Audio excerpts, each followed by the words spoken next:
बिस्मिल्लाहिर्रहमानिर्रहीम। अस्सलाम वालेकुम। मैं हाफिज़ मोहम्मद काशिफ और आप देख रहे हैं मेरा चैनल टेक्निकल इन्फॉर्मेशन पोर्टल। आज की वीडियो में हम डिस्कस करेंगे कि एसेट्स कौन से ऐसे हैं जिनको हमने बैंकिंग चैनल के थ्रू परचेज करना है। यानी कि एक तो देखेंगे कौन से एसेट्स हैं, फिर ये देखेंगे कि एसेट्स की लिमिट्स क्या है, किस लिमिट्स तक अगर उनकी कॉस्ट है तो परचेज करते हुए आप बेशक बैंकिंग चैनल को इस्तेमाल ना करें, लेकिन कॉस्ट की लिमिट कौन सी है, अगर वो लिमिट क्रॉस करती है तो तब आपको लाजमी बैंकिंग चैनल यूज़ करना पड़ेगा, क्रॉस चेक यूज़ करना पड़ेगा। तो वो देखते हैं एसेट्स कौन से हैं, लिमिट्स क्या हैं, और अगर आप नहीं करते बैंकिंग चैनल तो उसका नुकसान क्या होगा। तो वीडियो स्टार्ट करने से पहले आपसे रिक्वेस्ट करूंगा कि अगर आपने अभी तक मेरे चैनल टेक्निकल इन्फॉर्मेशन पोर्टल को सब्सक्राइब नहीं किया, सब्सक्राइब कर लें ताकि अपडेट्स आप तक पहुंचते रहें। सबसे पहले हम डिस्कस करते हैं कि इमूवेबल प्रॉपर्टी की लिमिट अगर 5 मिलियन क्रॉस करती है तब आपके लिए ज़रूरी है कि आपने बैंकिंग चैनल को इस्तेमाल करना है।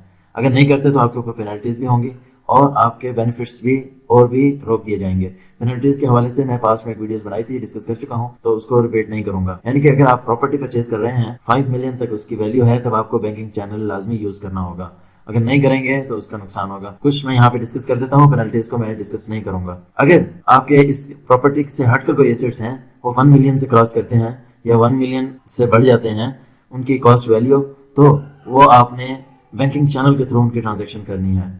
फॉर एग्जांपल कोई भी एसेट्स है प्रॉपर्टी के अलावा उसकी वैल्यू 1 मिलियन या 10 लाख से ज़्यादा है तो आपने बैंकिंग चैनल के थ्रू उसको परचेज करना है या सेल करना है। अगर आपने बैंकिंग चैनल को इस्तेमाल नहीं किया तब आपको क्या नुकसान होगा। सबसे पहला नुकसान तो ये होगा कि वो आपको टैक्स डेप्रिसिएशन या टैक्स अमोर्टाइजेशन के लिए अलाउ नहीं किया जाएगा।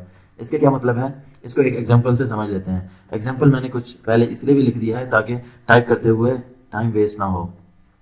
फॉर एग्जाम्पल एक छोटे से रिटर्न हम बना लेते हैं कि आपने सेल किया है अपने बिजनेस की 1 मिलियन की और जो प्रोडक्ट सेल की है उसकी कॉस्ट जो थी वो 0.5 मिलियन थी, यानी कि 10 लाख की सेल और 5 लाख की उसकी कॉस्ट थी। आपका ग्रॉस प्रॉफिट 5 लाख रुपए आ गया। अब आपने क्या करना है, इसमें से ऑपरेशनल एक्सपेंसेस माइनस करते हैं। उसमें सबसे पहले हमने क्या करना है, टैक्स डेप्रिसिएशन को देख लेते हैं।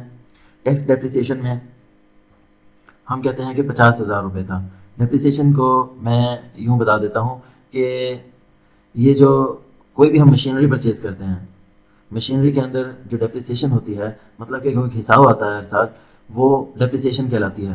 तो डेप्रिसिएशन क्यों हमने बनाई जाती है, फॉर एग्जांपल मशीनरीज बहुत ज़्यादा महंगी होती हैं, एकदम परचेज नहीं कर सकता बंदा। फॉर एग्जांपल आप अपना बिजनेस रन कर रहे हैं और तीसरे साल के अंदर बिजनेस है, चौथे साल के अंदर है, एकदम मशीनरी बैठ गई है, ख़त्म हो गई है, तो आप मशीनरी आती है फॉर एग्जांपल 7 लाख की, तो एकदम से आप 7 लाख कहाँ से लाएंगे।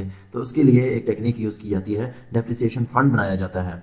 डेप्रिसिएशन फंड ये होता है कि जितनी भी मशीन की लाइफ अगर 7 लाख है तो आपने फॉर एग्जांपल 7 पे मशीनरी की अमाउंट को डिवाइड कर देना है, तो हर साल उतनी अमाउंट आपने एक उस फंड में, डेप्रिसिएशन फंड में जमा करते आना है। यानी कि 7 लाख की मशीनरी है, 7वें साल के बाद वो ख़त्म हो जाएगी, तो 7वें साल के बाद एकदम से आप प्रॉफिट से उस मशीनरी की अमाउंट नहीं निकाल सकेंगे, इसीलिए उसको 7 पे डिवाइड करेंगे तो 1 लाख आएगा। हर साल आपने 1 लाख रुपया निकालना है। तो यहाँ हमने क्या किया, 1 लाख रुपया माइनस करना शुरू कर दिया। अब टैक्स डिपार्टमेंट क्या कहता है कि आपने अपनी मर्जी से माइनस नहीं करना, जो आपने माइनस किया है उसको वापसी ऐड बैक कर दें, और टैक्स डिपार्टमेंट अपने रेट बताता है। तो टैक्स डिपार्टमेंट के रेट जो होते हैं उसके तहत हमने ये माइनस करना होता है। अब प्रॉफिट में से इसको माइनस करेंगे तो प्रॉफिट कम हो जाएगा, जब प्रॉफिट कम होगा तो उसके ऊपर टैक्स भी कम लगेगा। आप ये देख रहे हैं कि मैंने इसको टैक्स डेप्रिसिएशन को, टैक्स ने जो डेप्रिसिएशन अलाउ किया है, जो रेट अलाउ किया है, सपोज कर लेते हैं 50,000 अलाउ, तो इसको हमने माइनस कर लिया। मार्केटिंग एक्सपेंस है, इसको भी हमने माइनस कर लिया। अब नेट प्रॉफिट बिफोर टैक्स आ गया हमारे पास। अब ये बन गया है हमारे पास 4 लाख। अगर आपने 1 मिलियन का एसेट है, कोई भी, मैं मिसाल दे रहा हूँ, तो उसको अगर आपने 5 मिलियन का है या 1 मिलियन का एसेट है, आपने उसको बैंकिंग चैनल से आपने सेल नहीं किया तो ये डेप्रिसिएशन माइनस नहीं करने देगा एफबीआर। जब माइनस नहीं करेंगे तो आपका प्रॉफिट बढ़ जाएगा, उसके ऊपर आपको टैक्स लगेगा। यानी कि ये फंड भी आपके पास मौजूद है, लेकिन आप क्या कर रहे हैं, इसको माइनस कर रहे हैं, तो उससे आपका प्रॉफिट कम हो रहा है कागजी कार्रवाई में और उससे आपको टैक्स की छूट मिल रही है। अगर आप रूल्स को फॉलो नहीं करेंगे, बैंकिंग चैनल के थ्रू आप अपने एसेट्स परचेज नहीं करेंगे, तो ये अमाउंट आपको टैक्स डिपार्टमेंट माइनस नहीं करने देगा। और अगर मैंने, आप ये देख लें, इसको मैंने माइनस किया, मार्केटिंग एक्सपेंस को भी माइनस किया, तो 4 लाख आ गया। 4 लाख तक आपको पता है कि कोई टैक्स नहीं है। अगर ये माइनस मुझे ना करने दे एफबीआर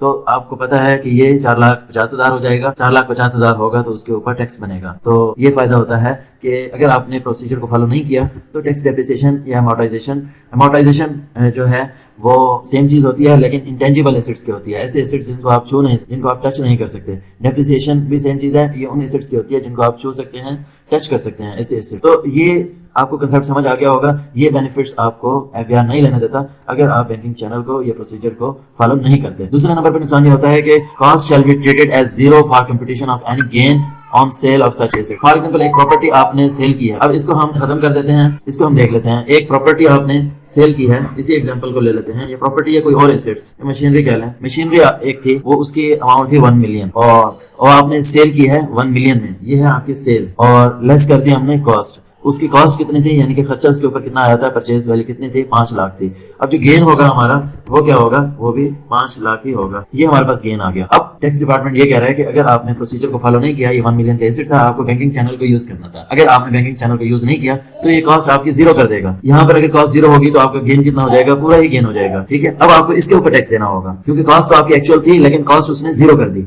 अब गेन आपका बढ़ गया, गेन बढ़ा है, अब इस गेन के ऊपर आपको टैक्स देना होगा अगर आपने प्रोसीजर को फॉलो नहीं किया। अगर प्रोसीजर को फॉलो करेंगे फिर आपको ये कॉस्ट माइनस करने देगा। आपके 5 लाख कॉस्ट है वो आप माइनस कर लेंगे, आपका गेन जो है 5 लाख बनेगा, इसके ऊपर आपने टैक्स देना है। उम्मीद करता हूँ ये दोनों पॉइंट आपको समझ आ गए होंगे, डिटेल से ही मैंने आपको समझा दिया है। अच्छा, अब हमने ये देखना है कि ये जो प्रोविजन है is applicable for all assets whether it is depreciable asset, intangible assets, capital assets या स्टॉक इन ट्रेड। यानी कि ये जो चीजें हैं ये सारे एसेट्स के बारे में बात की गई है। प्रॉपर्टी की अगर वैल्यू है, उसको सेल परचेज कर रहे हैं, उसकी कंडीशन ये है कि 5 मिलियन तक उसकी अमाउंट हो, उसके अलावा कोई एसेट्स है तो उसका 1 मिलियन हो। अगर इन अमाउंट्स तक लिमिट आपकी पहुंच जाती है तब आपने बैंकिंग चैनल को यूज करना है। उम्मीद करता हूँ आपको मेरी वीडियो समझ आ गई होगी। इसी तरह की अपडेट्स के लिए मेरे चैनल को सब्सक्राइब कर लें, वीडियो को लाइक जरूर कीजिएगा। इसी के साथ ही हाफिज मोहम्मद काशिफ को इजाजत दीजिएगा। Be aware with Technical Information Portal. Like, share Technical Information Portal for more updates. Contact on WhatsApp number 034177637776 for paid service only. Subscribe. Subscribe.